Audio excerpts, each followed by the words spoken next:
The purpose of this video is to show how to use the Maxcom Signal Generator with the Viavi ONX630.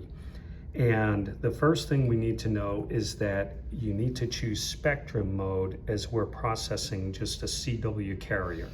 So once you get into the spectrum mode, you can see I've got a Maxcom work order set up, and I'm going to press the start button and it's processing the signals. You can see there's about plus or minus 2 dBm per carrier on the output. I've got this set up at 12 megahertz intervals, and you can see the reference line of 40 dBm, and carriers are going plus or minus 2 dBm above that.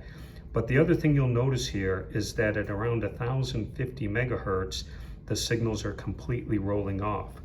What we need to do is make sure that in our display that the diplexer setting is set to 85 to 1200, and that will allow the carriers to process completely through the spectrum out to 1200 megahertz.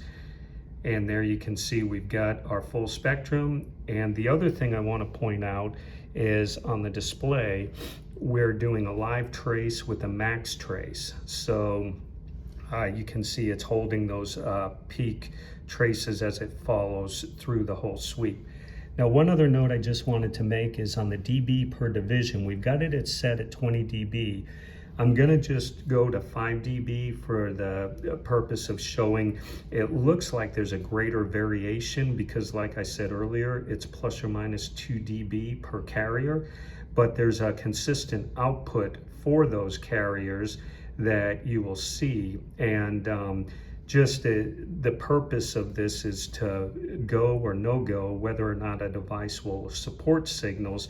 So I'm going to go ahead and change that display back to the 20 dB, and that's our recommendation, because again, what we're trying to do is just show that devices in the field will support signals out to 1200 megahertz, or they'll roll off, as you saw with that diplex setting, rolling off at 1050 megahertz.